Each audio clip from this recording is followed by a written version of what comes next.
50% लोग लक्ष्य का निर्धारण तो कर लेते हैं पर उसे पूरा नहीं कर पाते हैं, और उन 50% में आप और मैं भी हूँ। हम अपने लक्ष्य का चुनाव तो कर लेते हैं कि मुझे क्या प्राप्त करना है, पर उन 50% लोगों में से केवल 5% लोग ही अपने लक्ष्य को प्राप्त कर पाते हैं।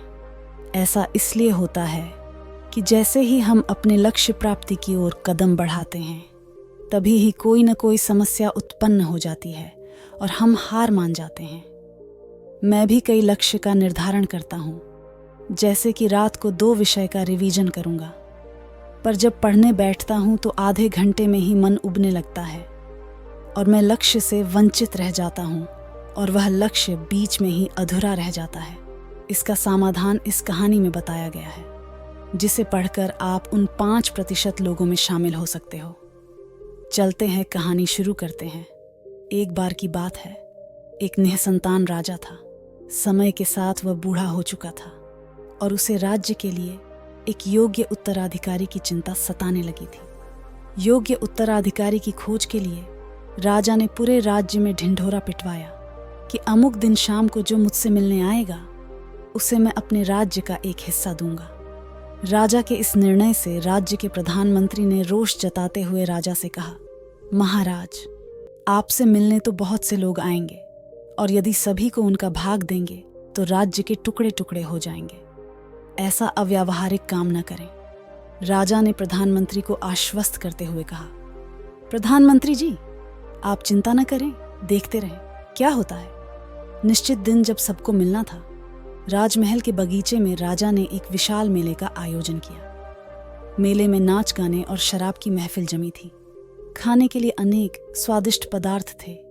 मेले में कई खेल भी हो रहे थे, जिसके कारण राजा से मिलने आने वाले कितने ही लोग नाच गाने में अटक गए, कितने ही सुरा सुंदरी में, कितने ही आश्चर्यजनक खेलों में मशगूल हो गए तथा कितने ही खाने पीने, घूमने फिरने के आनंद में डूब गए। इस शाम का समय बीतने लगा, पर इन सभी के बीच एक व्यक्ति ऐसा भी था जिसने किसी चीज की तरफ देखा भी नहीं, क्योंकि उसके मन में निश्चित ध्येय था कि उसे राजा से ही मिलना है। इसलिए वह बगीचा पार करके सीधे राजमहल के दरवाजे पर पहुंच गया। पर वहां खुली तलवार लेकर 2 चौकीदार खड़े थे। उन्होंने उसे रोका, पर वह रुकने वाला कहाँ था। उनके रोकने को अनदेखा करके और चौकीदारों को धक्का मारकर वह दौड़कर राजमहल में चला गया, क्योंकि वह निश्चित समय पर राजा से मिलना चाहता था। अब जैसे ही वह अंदर पहुंचा, राजा उसे सामने ही मिल गए और राजा ने कहा, मेरे राज्य में कोई व्यक्ति तो ऐसा मिला जो किसी प्रलोभन में फंसे बिना अपने ध्येय तक पहुंच सका। तुम्हें मैं आधा नहीं पूरा राजपाट दूंगा। तुम ही मेरे उत्तराधिकारी बनोगे। वह व्यक्ति खुश हुआ कि वह जिस लक्ष्य से आया था उसका फल मिल गया। वह बिना किसी रुकावट के चक्कर में आए अपने लक्ष्य को प्राप्त करने में सफल रहा।